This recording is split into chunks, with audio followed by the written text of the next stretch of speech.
Mm.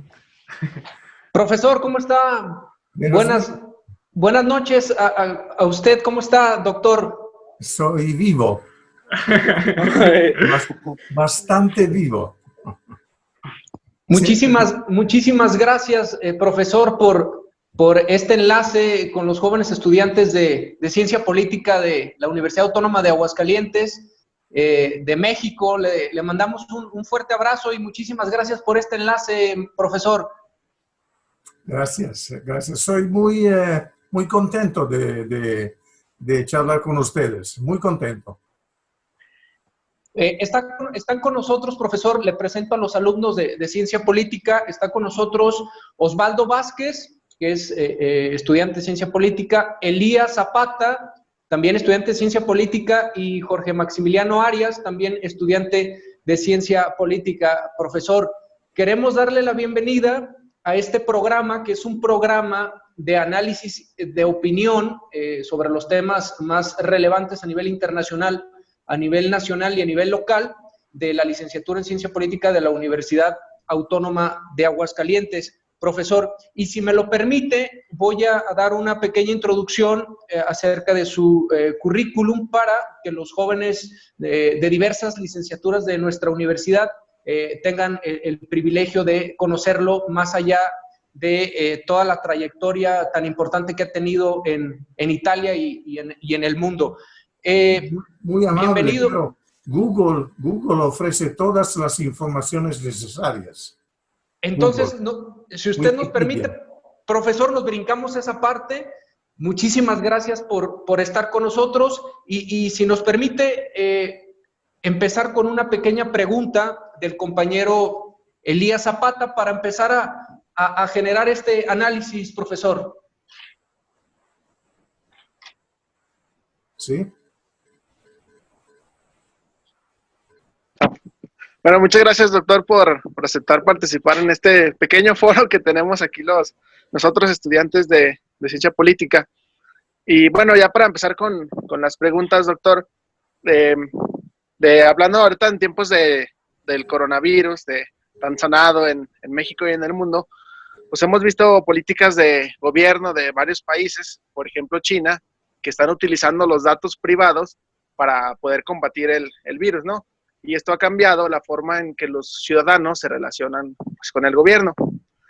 Doctor, la pregunta es, ¿usted qué considera que deben hacer los gobiernos para evitar un mundo donde se puede perder la privacidad y la libertad? O mejor dicho, ¿cuál es el punto que pues, usted considera que es aceptable que un gobierno intervenga en la vida personal para salvaguardar el bien colectivo? China no es un sistema político democrático. China no tiene transparencia, China no tiene libertad de investigación, China no permite la difusión de las informaciones. Entonces, China es un caso de un régimen totalitario y nosotros, ustedes, yo y otros europeos, vivimos en regímenes democráticos. Entonces, sabemos que la información va a circular, que podemos obtener informaciones de muchas fuentes y que podemos obtener lo que queremos, cuando queremos. Y los gobiernos, con algunas pocas excepciones, como el gobierno de Hungría, se dice así, Hungría, como el gobierno de Hungría, en Europa son gobiernos democráticos y que México tiene un gobierno democrático. Pero creo que la libertad personal puede ser limitada, porque si nuestra libertad personal produce consecuencias negativas sobre la libertad personal de otras personas, debemos limitarla. Entonces, si yo soy infecto, no debo circular, porque no debo producir algo grave, serio, por la salud de otras personas.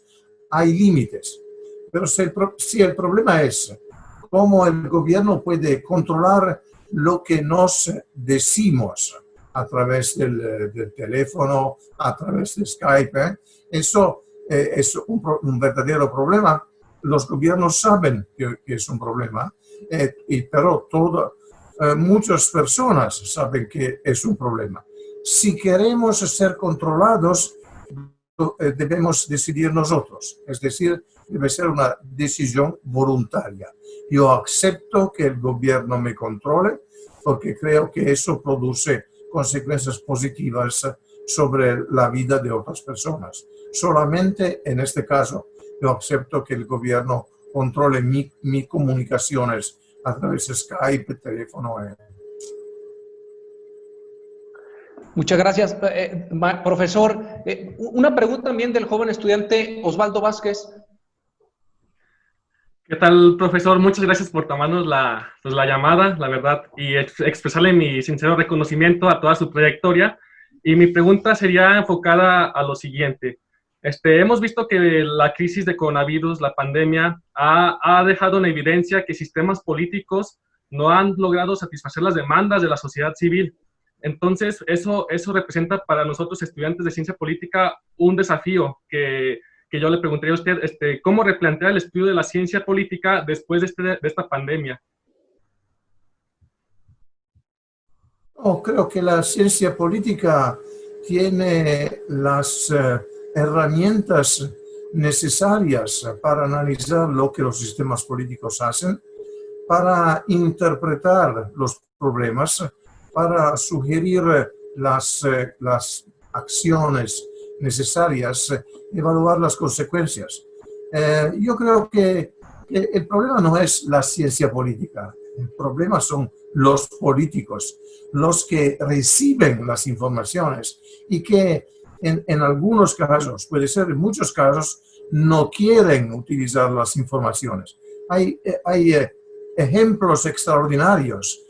Trump tiene una asociación nacional de politólogos estadounidenses que es excelente. Y Trump no quiere obtener informaciones. Trump decide sin aceptar las sugerencias de los que tienen la expertise, los conocimientos. Entonces, el problema es que si hay los poderosos que no aceptan lo que los expertos conocen, es un problema.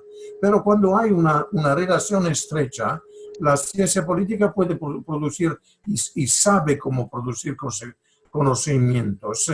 Y los políticos inteligentes, los políticos democráticos saben cómo utilizar lo que la ciencia política produce. Yo creo que donde hay una buena ciencia política y hay políticos que son capaces de escuchar lo que los cientistas políticos producen, tenemos una situación bastante buena, en algunos casos una situación óptima. Gracias, profesor. Bueno, cedemos la palabra al compañero Maximiliano Arias, que también tiene una pregunta, profesor. Muchísimas gracias y es un honor estar hablando con usted, doctor Pascuino. Mi pregunta va más encaminada a la política comparada y al estudio que se utiliza en las ciencias sociales. ¿Cuáles serían las lecciones que podemos aprender nosotros politólogos en formación al comparar las respuestas y la eficiencia que se ha dado entre dos regímenes distintos como lo puede ser Estados Unidos y China? Así como cuáles serían los problemas metodológicos para la obtención de fuentes a la hora de realizar una investigación comparada en cualquier ciencia social. Primero, tenemos que saber que hay comparaciones que son útiles y comparaciones que son inútiles. Entonces, si queremos saber cómo China ha reaccionado a la pandemia, debemos evaluar el régimen, es decir, el partido político. Debemos evaluar la circulación de las informaciones, debemos evaluar las consecuencias sobre los que tienen poder dentro del Partido Comunista. Y sabemos que todo eso es muy difícil porque hay secretos, no hay transparencia, tenemos poca información y los chinos no producen información de manera, ¿cómo puedo decir?, de manera determinada. No quieren ofrecer informaciones a los que quieren saber lo que ha ocurrido en Wuhan. Segundo, podemos comparar China con otros regímenes no democráticos. Por ejemplo, Singapur. Parece que Singapur tiene problemas similares a los de China. Si queremos comparar China con otro país asiático, hay un caso ejemplar, es decir, China y Taiwán, se dice Taiwán en español, y Taiwán. Sí. Es decir, un régimen totalitario lo de China y un régimen democrático lo de Taiwán. Y Taiwán reaccionó muy más, ¿cómo puedo decir?, rápido que China. La solución de los problemas fue excelente, extraordinaria. Tenemos otro país en Asia, que es Corea del Sur, y Corea del Sur también es una democracia. En Corea del Sur tuvo una elección presidencial, entonces la democracia puede funcionar en la pandemia. Creo que podemos decir que si comparamos casos comparables, obtenemos muchísimas informaciones necesarias. Si queremos comparar China con otros países en Europa, por ejemplo, es una comparación un poco, ¿cómo puedo decirlo?, un poco improbable, porque los dos casos son verdaderamente diferentes. Podemos decir que es necesario, o puede decir útil, comparar China con Rusia. Rusia es un régimen no democrático. Y Rusia también no reaccionó de manera positiva, pero otra vez, no tenemos todas las informaciones necesarias. Pero las comparaciones requieren 2 o 3 elementos absolutamente indispensables. Conocer algo sobre el régimen, la naturaleza del régimen, conocer algo sobre el gobierno y conocer algo sobre los gobernantes también, porque los líderes hacen una diferencia. Puede ser que queremos conocer algo sobre la sociedad, lo que en Europa se llama la sociedad civil. Bueno, podemos obtener muchísimas informaciones. Lo que es la verdadera diferencia entre los regímenes no democráticos y los regímenes democráticos es que la sociedad civil en los regímenes democráticos es independiente, tiene pluralismo. La sociedad civil no tiene pluralismo en Rusia o no tiene pluralismo en China. Esa es una verdadera y muy importante diferencia. Es negativa por el caso chinés. Y por el caso norteamericano, profesor, ¿cómo ve el caso norteamericano? Sabemos que hoy en Norteamérica tiene pues, muchísimos casos de este virus. ¿Cómo ve el panorama en Estados Unidos? Y otra pregunta, ¿usted qué opina acerca del mandato del presidente Trump? Sabemos que este año es tema electoral en Norteamérica.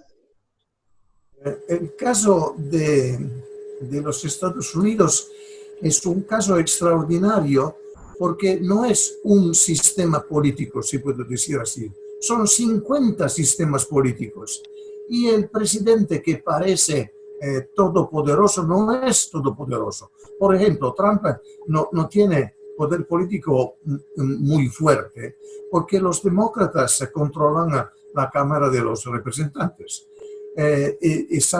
Trump sabe que no puede hacer algunas cosas si no tiene el consenso de la Cámara de los Representantes.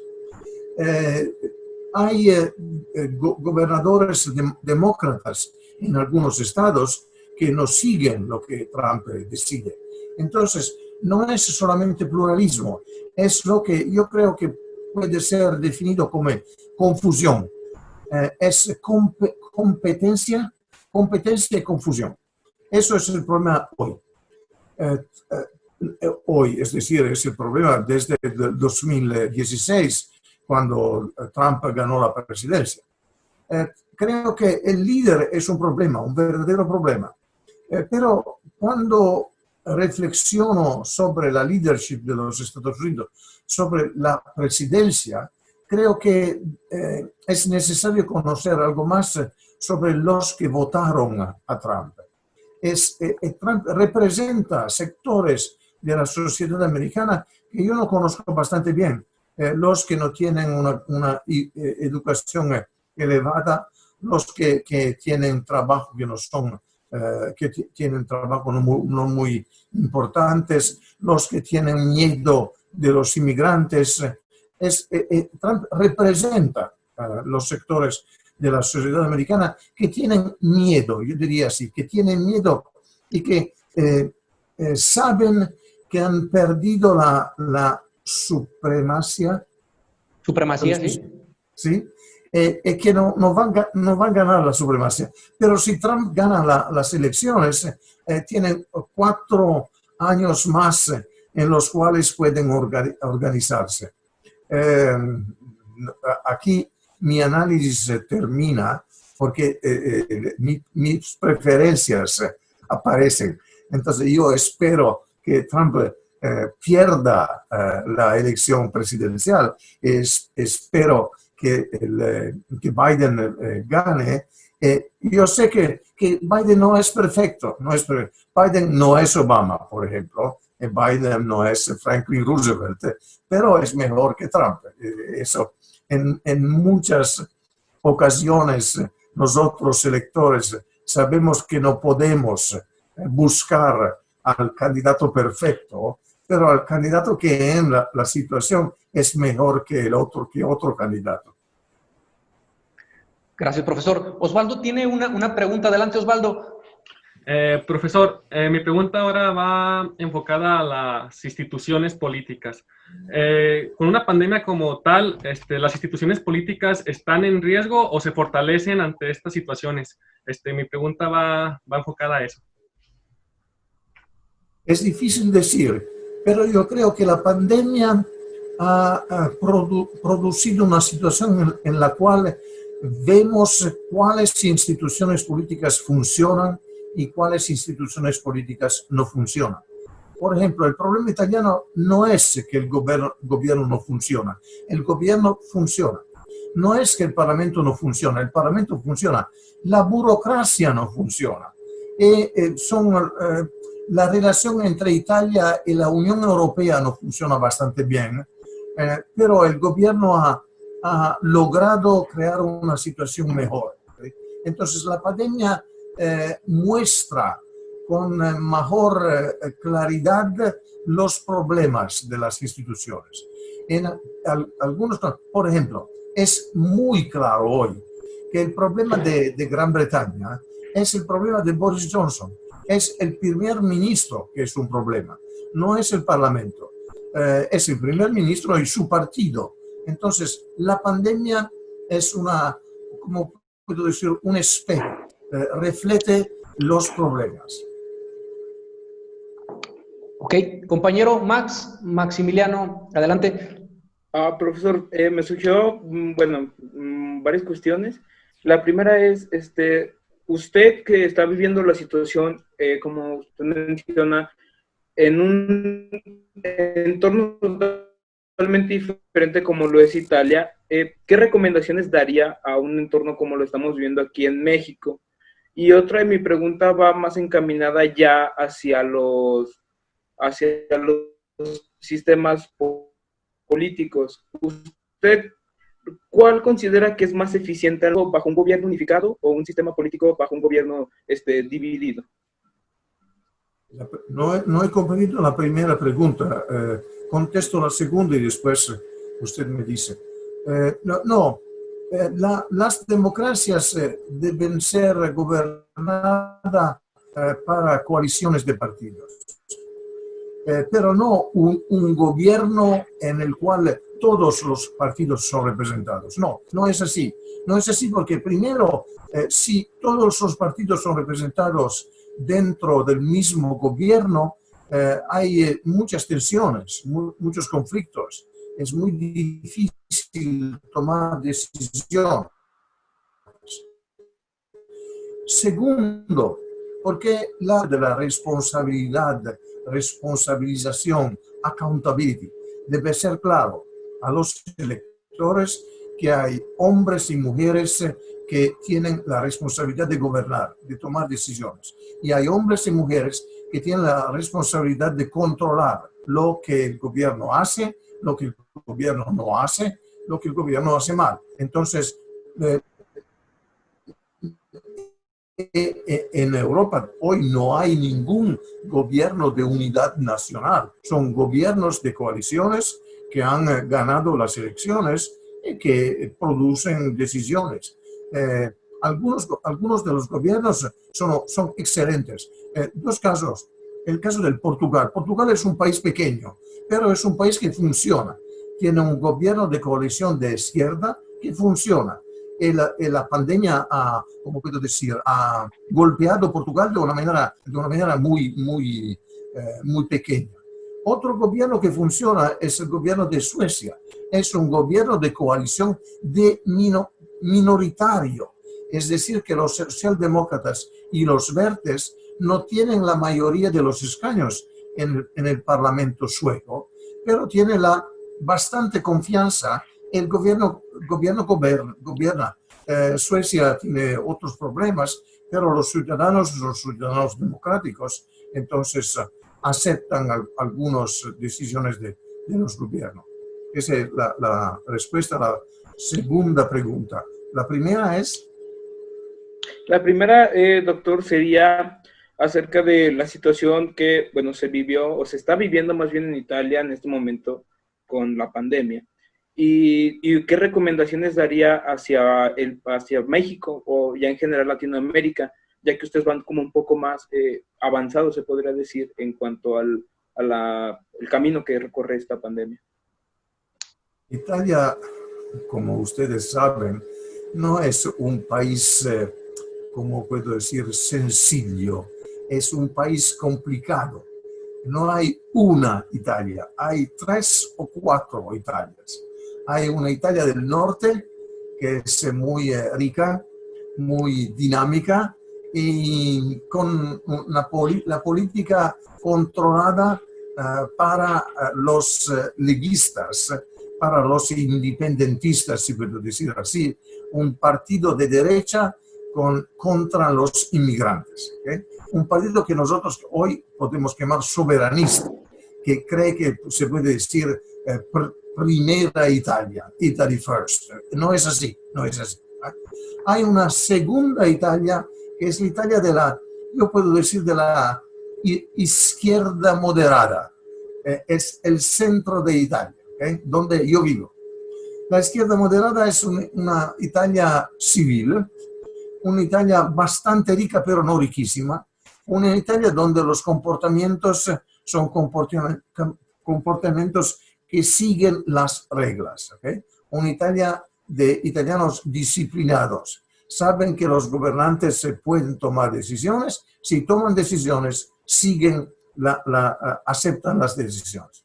Y hay una tercera Italia, la Italia del sur, que tiene problemas económicos, tiene problemas de criminalidad organizada, tiene problemas de inmigrantes, porque los inmigrantes van a la Italia del sur, que es, yo creo, 200, 300 kilómetros de Libia.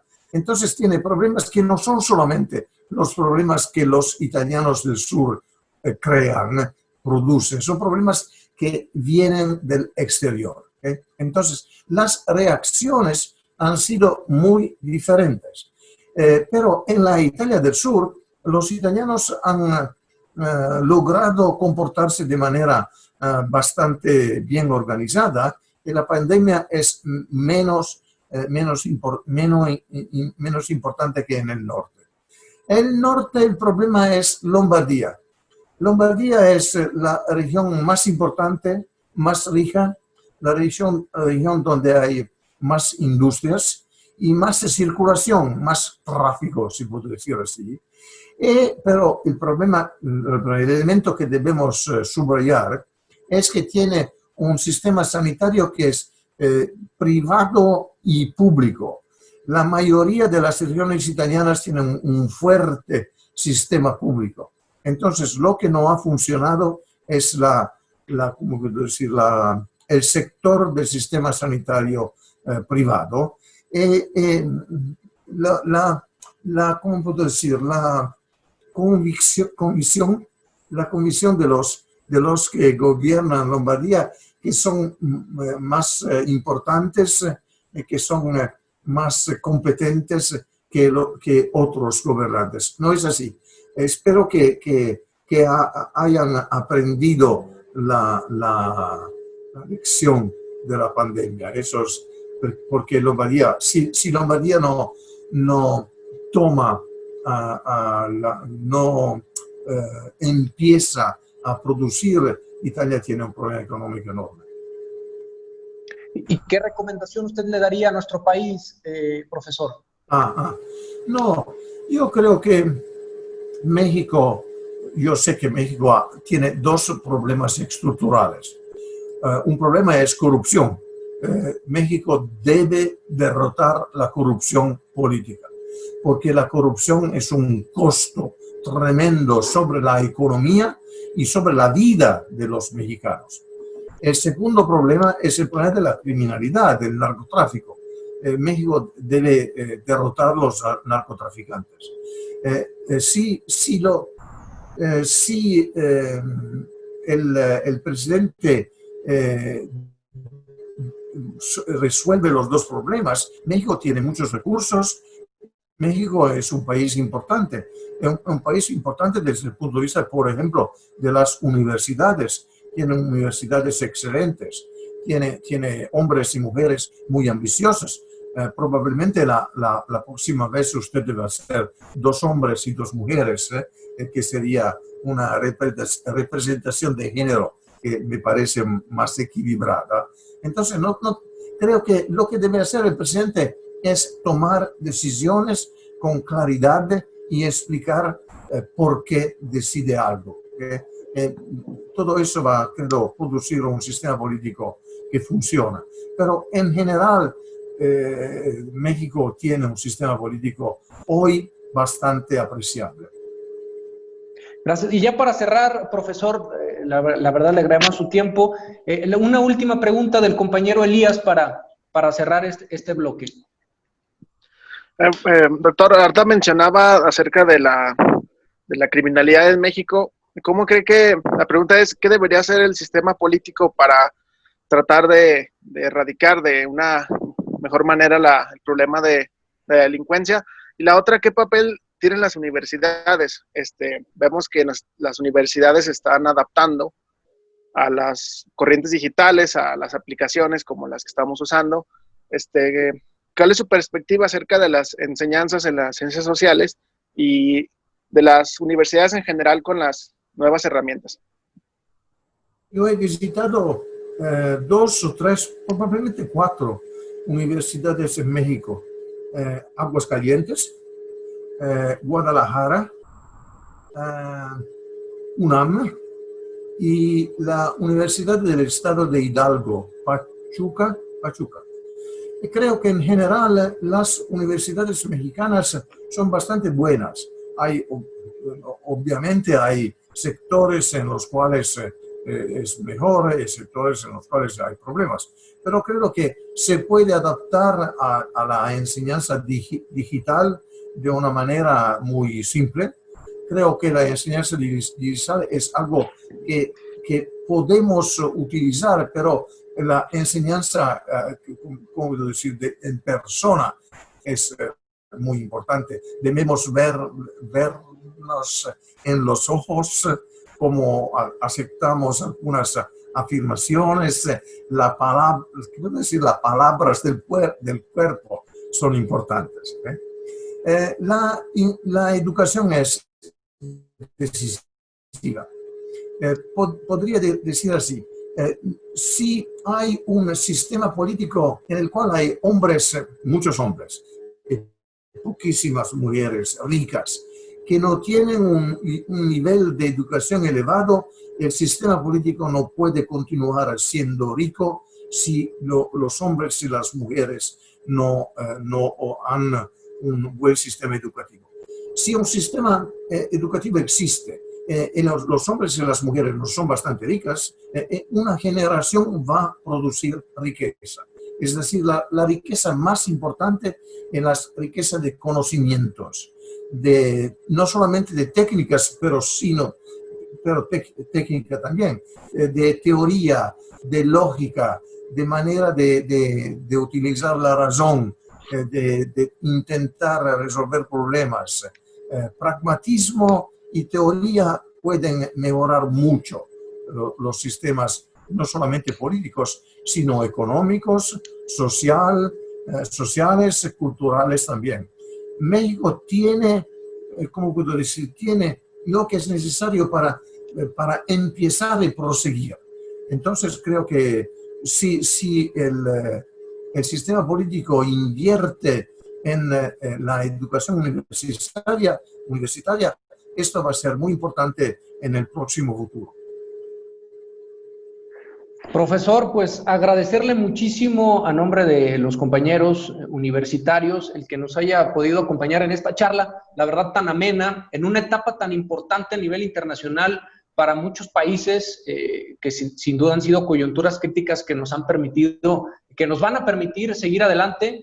Agradecerle muchísimo su tiempo, profesor, y le mandamos un fuerte abrazo, un saludo y esperamos pronto tenerlo por acá en nuestra universidad en México.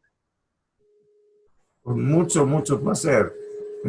Ha sido un honor hablar con ustedes, pero la próxima vez 2 mujeres, puede ser 2 mujeres, 4 hombres y 2 mujeres, ok, pero 2 mujeres son necesarias, porque hay una razón fundamental. Las mujeres tienen puntos de vista que son diferentes, no necesariamente mejores, pero son diferentes. Tienen probablemente preguntas, tienen, ¿cómo puedo decir?, problemas diferentes, tienen una perspectiva diferente. Eso hace un debate más vivaz. Nosotros compartimos muchísimas cosas. Con las mujeres debemos no compartir, sino negociar. Cierto, profesor. ¿Algo más que quieran decir, compañeros, para cerrar este bloque? Pues nada más agradecerle mucho, doctor. La verdad sí es para nosotros un gran honor tenerlo con nosotros y pues aprovechando estas plataformas digitales, la verdad sí es que nos llevamos una charla muy enriquecedora con usted y la vamos a compartir con todos los compañeros que sea posible para poderla enriquecer más aún. Gracias, doctor. Bueno, vosotros están en Aguascalientes, todos en Aguascalientes en este momento. Ajá. ¿Y cómo es la situación? ¿Buena? Bueno, si me permite, al parecer, aquí ya se reabrieron todos los negocios a partir del día de ayer, aunque apenas estamos llegando al pico de la epidemia. Entonces hay como opiniones encontradas acerca de si es mejor preservar el sistema económico que tenemos, que está muy basado en la industria automotriz, o proteger la salud de los ciudadanos, que es quedándose en casa. Pero por el momento sí ya se están dando las primeras órdenes para que ya abran las fábricas y que se reinicie la producción económica del Estado. Muy bueno. Ok, muchas gracias. Bueno, ¿cómo puedo decir? Buenas tardes. Buenas tardes. Buenas tardes y suerte.